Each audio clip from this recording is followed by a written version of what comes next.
जय हिंद दोस्तों। जीएस गुरुजी के YouTube चैनल पर आपका एक बार फिर से स्वागत है। आज के इस वीडियो में हम लोग प्राचीन भारतीय इतिहास के अंतर्गत जैन धर्म, जी हां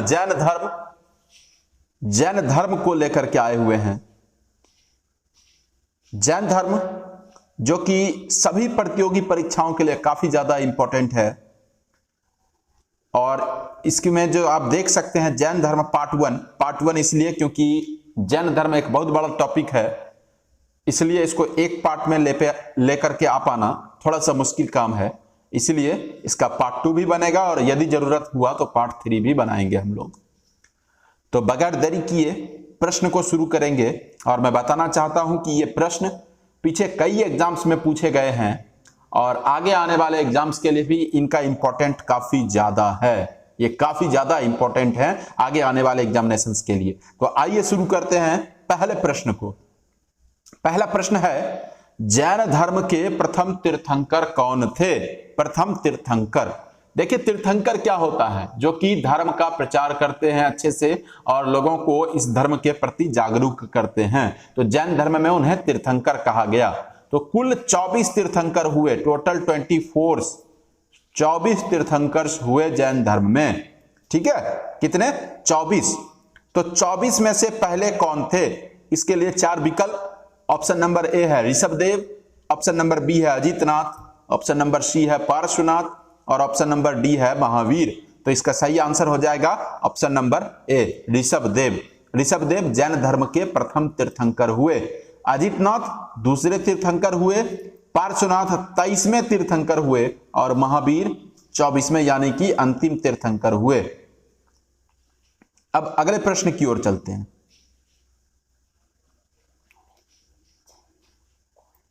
दूसरा प्रश्न है, जैन धर्म में 4 सिद्धांतों का प्रतिपादन किसने किया? प्रारंभ में जैन धर्म में 4 सिद्धांत थे, तो उन चारों सिद्धांतों का प्रतिपादन किसने किया? 4 विकल्प उसके लिए। Option A Rishabhdev, option number B है अजितनाथ, ऑप्शन नंबर सी है पार्श्वनाथ और ऑप्शन नंबर डी है महावीर। तो इसका सही आंसर हो जाएगा ऑप्शन नंबर सी, पार्श्वनाथ। ये 23वें तीर्थंकर थे। इन्होंने जैन धर्म के लिए 4 सिद्धांतों का प्रतिपादन किया। वे चारों सिद्धांत क्या क्या थे? ध्यान देंगे। सत्य, अहिंसा, अस्तेय और चौथा अपरिग्रह। तो सत्य का मतलब हो गया कि सदा सत्य बोलना है, अहिंसा पर जोर देना है मतलब हिंसा नहीं करना है, अस्तेय मतलब चोरी नहीं करना है और अपरिग्रह धन संपत्ति को जमा करके नहीं रखना है। ये 4 सिद्धांत किन्होंने दिया था? ये पार्श्वनाथ ने दिया था। पार्श्वनाथ जैन धर्म के 23वें तीर्थंकर थे। क्लियर है? आगे चलते हैं अगले प्रश्न की ओर। तीसरा प्रश्न है, महावीर स्वामी का जन्म किस स्थान पर हुआ था? महावीर स्वामी जो कि जैन धर्म के 23वें तीर्थंकर थे और ये महावीर स्वामी को जैन धर्म का वास्तविक संस्थापक माना जाता है।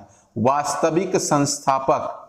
हालांकि अगर सिर्फ संस्थापक रहे तो वे ऋषभदेव होंगे जो कि पहले तीर्थंकर थे, लेकिन महावीर स्वामी के समय में जैन धर्म अपने चरम पर पहुंचा, इसलिए महावीर स्वामी को जैन धर्म का वास्तविक संस्थापक माना जाता है।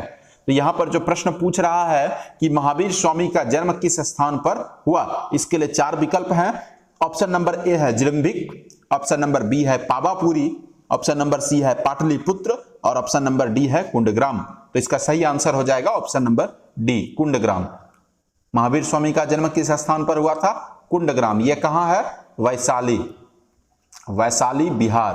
कहां है ये? बिहार में। बिहार के वैशाली जिले में कुंडग्राम नामक स्थान पर महावीर स्वामी का जन्म हुआ था। तो ये जन्म कब हुआ था उनका? 540 ईस्वी पूर्व में, 540 BC ईस्वी पूर्व, 540 ईस्वी पूर्व में महावीर स्वामी का जन्म हुआ था। कहां हुआ था? वैशाली के कुंडग्राम नामक स्थान पर। वैशाली कहां है? यह है बिहार में। ठीक है, आगे देखिए। अब चौथा प्रश्न, महावीर स्वामी को किस वृक्ष के नीचे ज्ञान की प्राप्ति हुई? महावीर स्वामी को किस वृक्ष के नीचे ज्ञान की प्राप्ति हुई? तो सबसे पहले आपको जानना जरूरी है कि 30 वर्ष की अवस्था में महावीर स्वामी ने गृह त्याग कर दिया। 30 वर्ष की अवस्था में महावीर स्वामी ने क्या किया? गृह त्याग किया, मतलब घर छोड़ करके वे निकल गए। किससे आदेश लेकर? अपने बड़े भाई नंदीवर्धन से आदेश लेकर के। नंदीवर्धन कौन थे? उनके बड़े भाई थे। तो नंदीवर्धन से आदेश लेकर के महावीर स्वामी ने 30 वर्ष की अवस्था में गृह त्याग किया। हालांकि उस टाइम वो महावीर स्वामी नहीं थे, उस टाइम उनका नाम क्या था? वर्धमान था। क्या था? वर्धमान था। इसके पीछे भी एक कहानी है कि उनका नाम वर्धमान कैसे पड़ा, उनके बचपन का नाम वर्धमान था, वो कैसे पड़ा? ऐसा कहा जाता है कि जब महावीर स्वामी का जन्म हुआ, मतलब वर्धमान का जन्म हुआ, तो मतलब इस बालक का जब जन्म हुआ तो उनके राज्य में फसलों में काफी ज्यादा वृद्धि हो गई, फसलों का उत्पादन काफी ज्यादा हो गया, इसलिए राजस्व वसूला जाने लगा ज्यादा, राज्य में हर ओर वृद्धि हुई और इसी कारण से उनका नाम क्या रखा गया? वर्धमान। वृद्धि से उनका नाम क्या पड़ गया? वर्धमान पड़ गया। बाद में वे महावीर बन गए। जब उन्हें ज्ञान की प्राप्ति हुई तब वे वर्धमान से महावीर बन गए। ठीक है, तो यहां पर प्रश्न पूछ रहा है कि महावीर स्वामी को किस वृक्ष के नीचे ज्ञान की प्राप्ति हुई? कौन सा वृक्ष था? ऑप्शन नंबर ए है बरगद, ऑप्शन नंबर बी है साल, ऑप्शन नंबर सी पीपल और ऑप्शन नंबर डी कदम्ब। तो इसका सही आंसर हो जाएगा ऑप्शन नंबर बी, साल।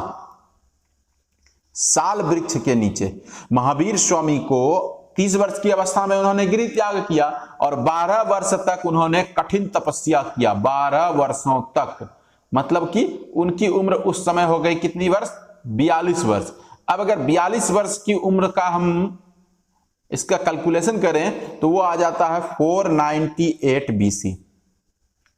498 ईस्वी पूर्व में महावीर स्वामी को साल वृक्ष के नीचे ज्ञान की प्राप्ति हुई।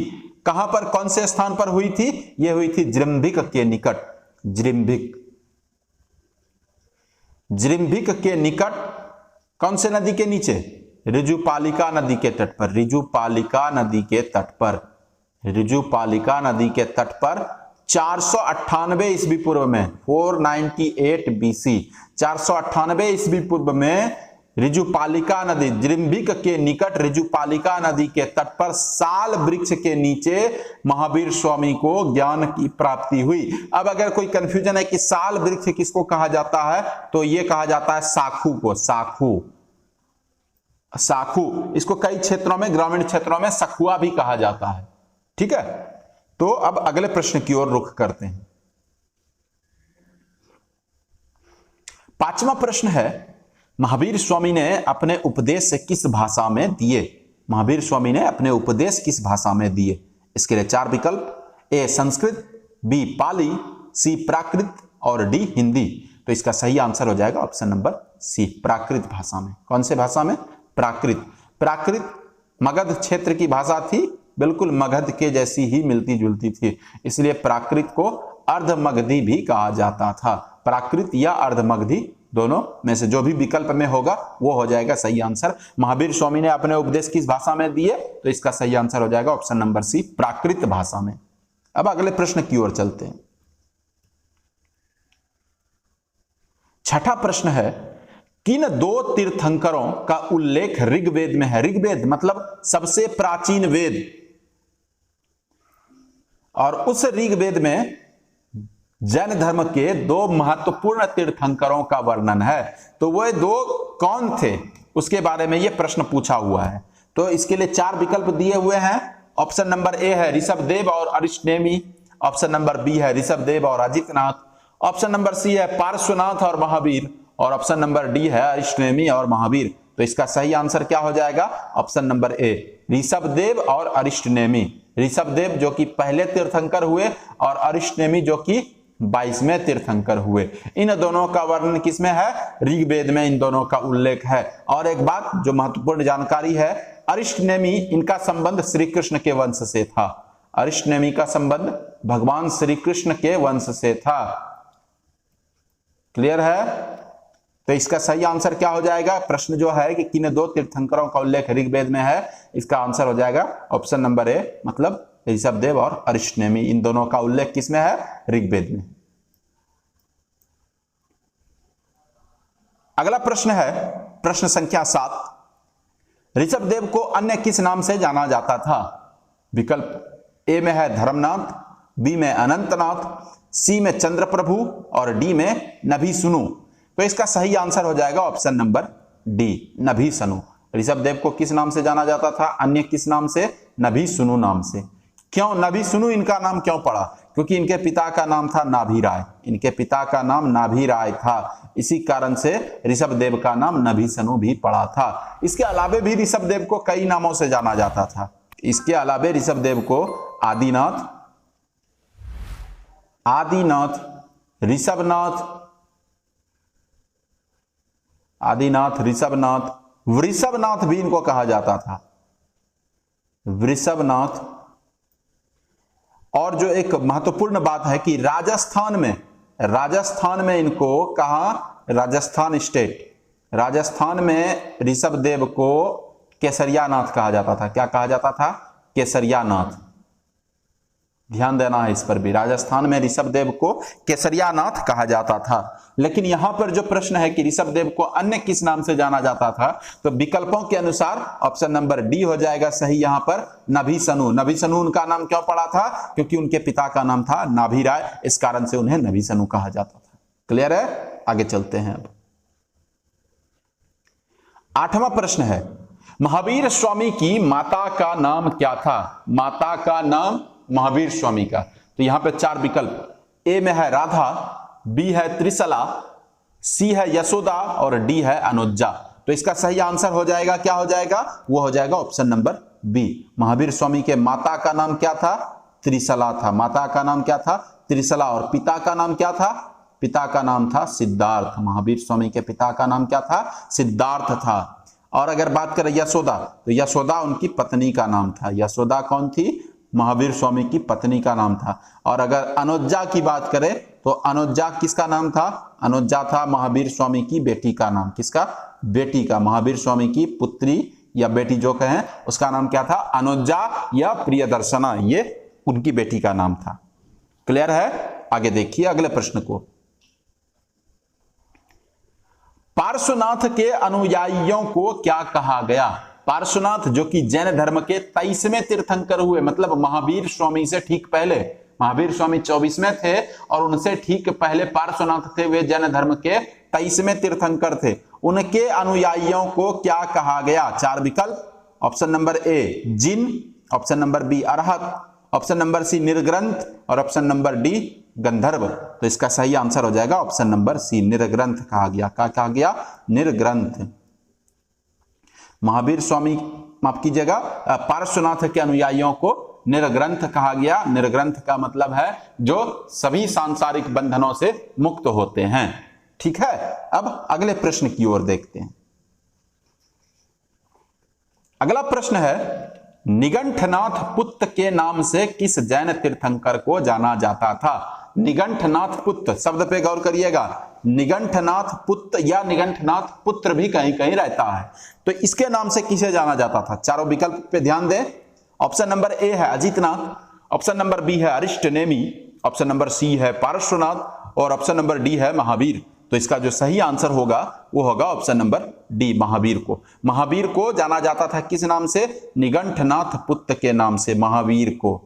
अगर सिर्फ निगंठनाथ हो, अगर सिर्फ निगंठनाथ हो तो ये किन्हें जाना जाता था? ये जाना जाता था पार्श्वनाथ को।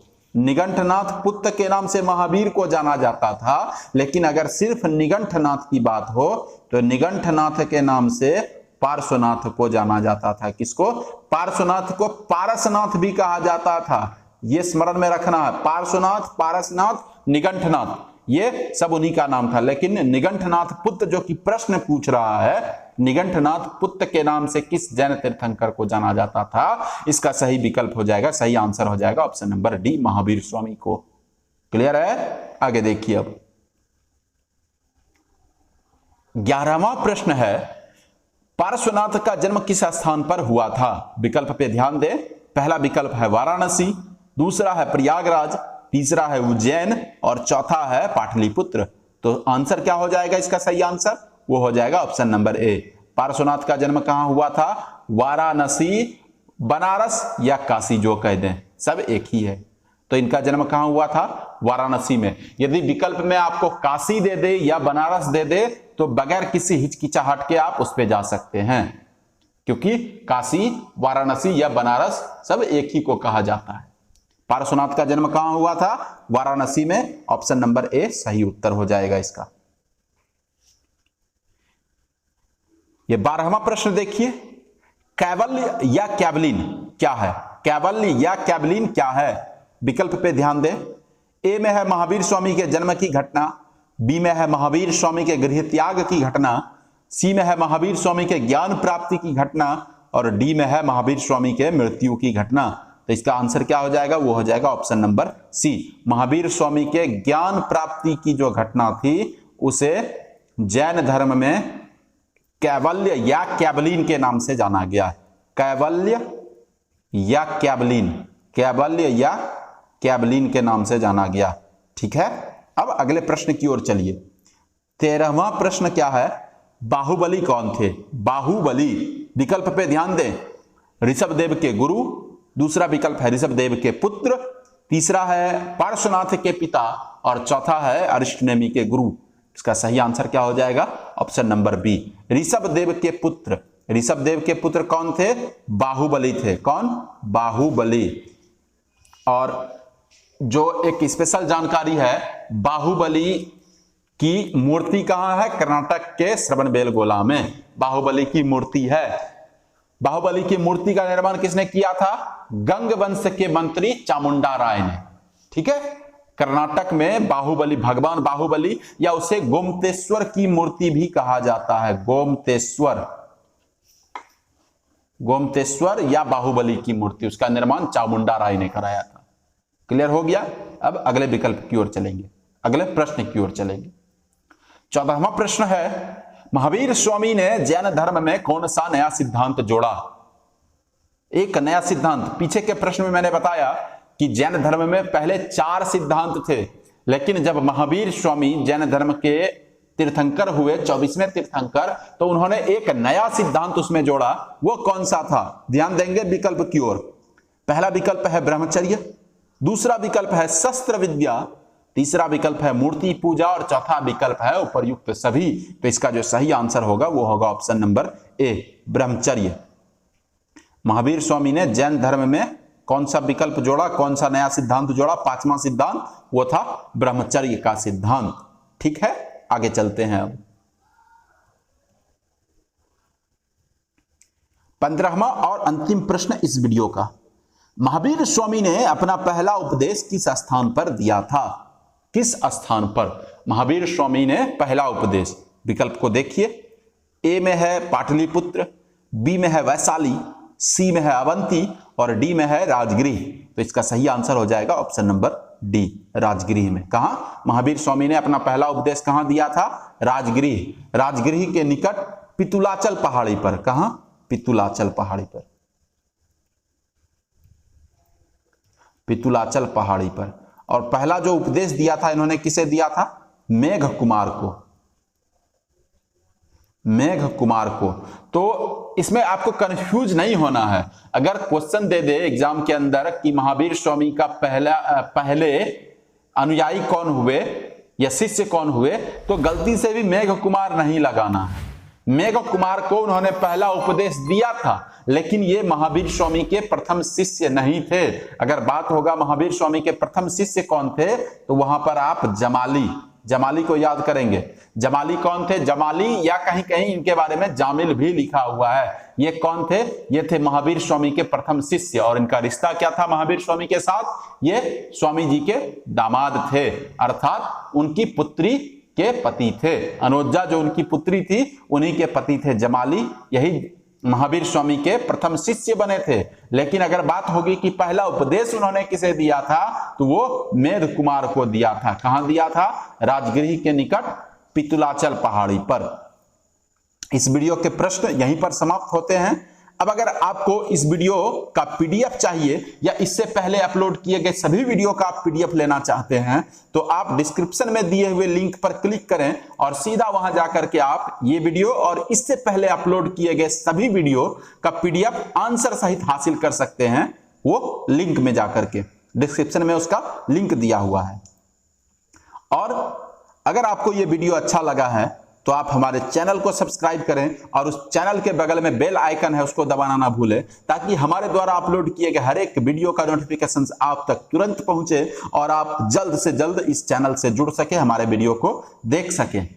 और एक बात, यदि आपको इस वीडियो से संबंधित कोई भी समस्या या सुझाव देनी है तो आप हमारे कमेंट बॉक्स में लिख सकते हैं, जो भी आपको समस्या है या आपको जो भी सुझाव देनी है। धन्यवाद।